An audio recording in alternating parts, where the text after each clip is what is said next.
And I remember that I realized he never came near me or touched me or anything. He just stood watching me. Whether it be outside my windows or in the cornfield just beyond the fence to the playground at school. I remember I got used to him. And after a while he was nothing more than scenery. And when I would go on trips or vacation or something he wasn't there. It was only around this small town. On one instance when I was about 15 or 16 I was on a walk with a friend of mine. We were walking near the edge of the town where the paved roads turn into gravel and the cemetery sits next to the graveyard. When I saw Skinwalker as I had taken to calling him. He was about 100 yards away. Leaning casually up against a gravestone. I asked my friend while keeping my eye on Skinwalker wanna go into the graveyard. He was down, so we went in. It had become obvious to me that Skinwalker wasn't noticed by anyone other than myself. So it wasn't a shock that when I walked almost directly next to him my buddy was oblivious. Shit. I remember that was the closest I'd ever been to him.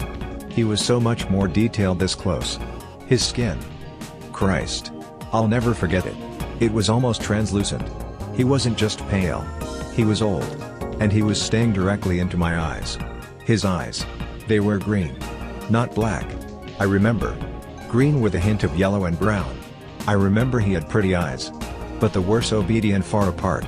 I had forgotten all about my friend when he said, "Why are you staring at that gravestone?" I looked at him and then Skinwalker. But he wasn't there anymore. Just an old weathered slab of tall concrete. I looked at it for a second. Then I noticed a name. Blank blank from 1846 to 1874. I paid no attention to this for a long time. Until I noticed that every time I was in the graveyard. There he was. Same pose. Same stone. Watching me. One day. I was reading a book on the paranormal when I thought about something. Maybe he was just a ghost. And maybe he wanted me to help him. So I came up with a plan. I rode my bike to the graveyard. I don't know why I rode a bike. At the time I thought it might make a quicker getaway if he tried to get me or something. I don't know. Anyway I approached him. Standing there as usual and I said, "Can you hear me?" He just looked. Blank-faced. No? No response. "If you need my help tell me." Then he seemed to get angry. I don't remember exactly what happened. All I remember was that I ran. I ran and didn't look back until I was on my bike. And then when I got onto my bike I turned. He was standing there.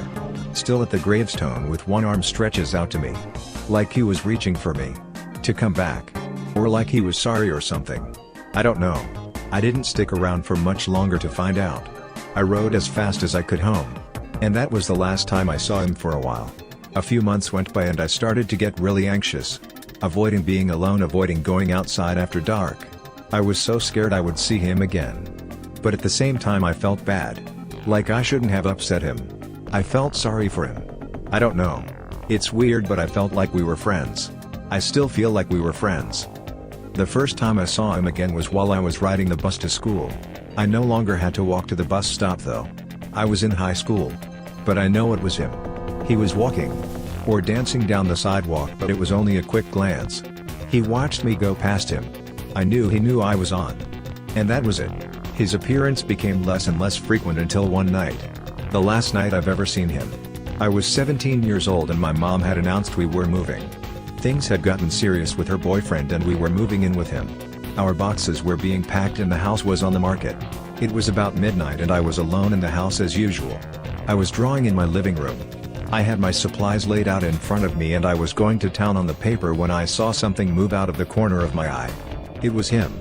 But this was a first. He was in my house. My first reaction was to scream. He took a step back. I remember this as being a strange moment. I was quiet. And he seemed scared. We watched each other for a moment, then I realized I had nothing to fear and I went back to drawing. He moved about for a moment and wound up standing behind me. It was like he wanted to watch me draw. So I remember letting him. He moved himself in front of me. He stood there looking not at me, my sketches, but at me. I'm not sure how long this lasted. But at some point I realized he must have wanted me to draw him. So I did. I started slowly. But eventually it was normal. I just sat completely silent drawing this being. This fucked up thing that had followed me for damn near 5 years. And when I was done, I held my notebook up. He seemed to be happy. He seemed to be completely ecstatic actually. His smile seemed bigger and his eyes seemed more kind. I'm pretty sure I smiled too.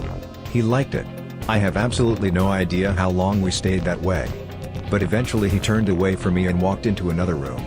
And then, he was gone. Forever. My mom and I moved and went on with our lives. I'm 20 now and living on my own. And I wish with everything inside of me I didn't leave that notebook with my mother because it's probably in storage somewhere now. I wish I could show you guys that drawing. But it's not here at my apartment. So, I did this for you all. Here he is. His image forever burned into my skull. I would also like to say this. Every year. Since I've moved I go back to that gravestone and I leave flowers. Every year I've hoped to see him standing there. And I plan on doing this until I die. Shit/X/. That's my story. Few people know it. And even fewer believe me. Any questions? Yeah, it doesn't sound anything like a skinwalker. I don't know what that is. This is my first time here. I named him that when I was 13. Wow, that is fucking creepy. I'm guessing you were too much of a porfig at the time to get a camera or phone. Ah. Yeah. I forgot to address this. When I first started seeing him my first thoughts were to hide. But then when I got used to him I didn't want to take pictures. I was too frightened to imagine the outcome of photographing him. And yeah. I didn't have a phone until I was 16. And even then it wasn't a camera much off limits to me. We weren't well off on money. So things like that were kept out of my reach. I bet you look kinda cutie. Oh god, Jesus Christ, fuck fook. I expected a more docile looking creature, but holy shit. I would literally cry every day if I saw that more than once. I don't care if your story is real or not, it's a nice and creepy story. You should try to get that notebook though. At first I did cry every day. But like anything I got weirdly close and comfortable with it. And yes, 100% true. I plan on getting my notebook back. Now more than ever I want to. I plan on taking a trip back to the cemetery in July. I'm hoping he'll be there. But I'm also nervous. Every time I go, I'm shaking mad as I make the drive through town. I have to smoke. And I don't want to go outside. Lol. That was beautiful. Any thoughts on who he was? No idea. The town was so small he could have been anyone. I've also tried as hard as I could to find info on the town's graveyard. But no one knows anything and the town doesn't even have a courthouse or records or anything. So I'm not sure at all how I would find out who he was.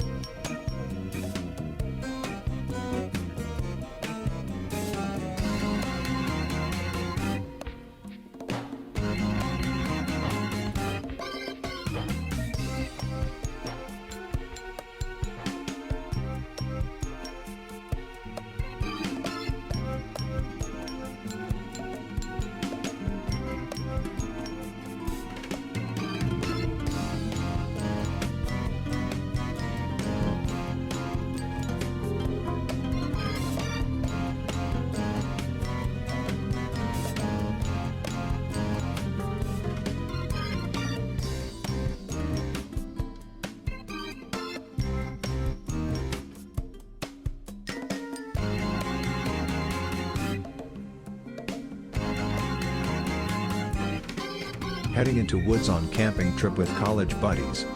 Me. Girlfriend, now ex, Sarah. Her friend Jill. Jill's roommate Rachel. Rachel was kinda weird, very petite, always wore an old army jacket that was too big on her, pixie haircut. She was orphaned at 14, refused to be adopted or fostered, basically struck off on her own at 16, did not like being touched and rumor was that someone tried to rape her when she was on her own, got free ride through college because lol orphan. My roommate Steve, the nerdy guy. My friend Fred, he was Japanese and his name wasn't actually Fred, we called him that because his freshman year he dressed like Fred from Scooby-Doo. Fred's roommate Bill. Bill had a reputation as a creeper, but he was a really nice guy, did charity stuff and would give you the shirt off his back. Before I really knew him well, I called him for help when I got stranded on the roadside. He drove 3 hours in the middle of the night to get me and he didn't even know my name at the time. Bill was a survivalist and a nerd, so he was constantly bombarding us with random trivia and survival stuff. He once showed me some smoke grenades he'd rebuilt into chlorine gas grenades. Why? Because he could. Bill, needless to say, had never been late in his entire life. We all head into the woods to stay at a cabin Steve's uncle had built. We get there and the cabin is shit. It's literally made of plywood with exposed insulation, there are no windows, and only 3 rooms. It does have a nice wood-burning stove though. Set up sleeping bags on the old army cots in the 2 bedrooms, girls in one room, boys in the other. We start a fire in the wood stove to warm the place up and start talking about what we're going to do in the morning. Cook chili on top of stove. Fred and Bill start trading racist jokes aimed at one another. It's their thing. Bill is practically a white supremacist and Fred is so nationalist he thinks the Japanese Empire should have won World War II. Naturally, Fred and Bill get along and that's why they became roommates. Girls are weirded out by their antics, except Rachel, who's ignoring us all and playing with a Zippo. Jill needs to pee, only place to do it is behind a bush. Girls go together for some reason and we can hear them giggling and talking while Jill squats behind the bush. Ignore them and laugh while Bill tells Fred his ancestors weren't nuked enough and Fred calls him a filthy gaijin round-eye. Girls suddenly come running back, complaining about a stench. What sweet oh, fuck. It smells like roadkill rotting in the sun and something metallic, like burnt copper or smoldering wire. Holy hell, did that come out of you? Jill squawks in indignation. We all head inside to get away from the stench. Bill and Fred finish their racist jokes aimed at each other and move on to mocking Jews and the Holocaust. Girls give them a look that says they will never get laid, ever. Suddenly, there's a loud screech outside the cabin. Sounds like a woman being murdered. Everyone but Bill jumps and looks at the door. Bill calmly announces, "It's a fox, chill." Conversation and dinner resume. Everyone eventually heads to bed, spend the next day hiking and exploring. Find a pond, the girls, minus Rachel, want to swim in it. Steve points out that it's too cold to swim and the pond is stagnant runoff from the hills.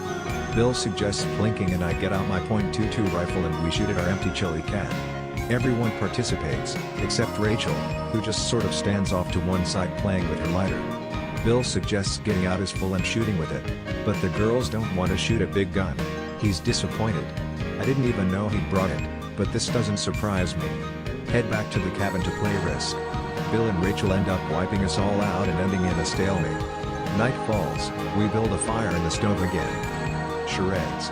Yes, we're that bored. Steve is pantomiming when suddenly there's a loud shriek outside. Was that another fox? Bill replies, "No, that was a rabbit's death scream. That's the only time they make a sound, when they're dying." Well, thanks for that creepy trivia, Bill. Continue charades. Suddenly, horrid stench fills the cabin. Everyone complains and the girls retreat to their room to escape the smell. Thump against the door to the cabin, like a knock. What? Teeb cautiously opens the door to investigate. Blood splattered on the door. There's a dead, disemboweled, skinless rabbit lying on the ground right outside the door. Did a fox throw a dead rabbit at our door? Creeped out, decide not to tell the girls. Nothing else happens, stench fades away and we all go to bed. Next day goes much the same as the first, hiking, exploring. Flirting with Sarah, my GF, constantly. Fred keeps hitting on Jill, Asian ass. Bill keeps pointing out edible plants and other survival stuff to the group. I would suspect he was trying to impress the girls, but he always did that kind of thing. Did you know most praying mantises are actually agnostic? Lol. Start a game of freeze tag in the woods. Girls cheat and combine tag with hide and seek. Everyone gets into it. Eventually, everyone has been discovered and tagged except Bill. Where the fuck is he?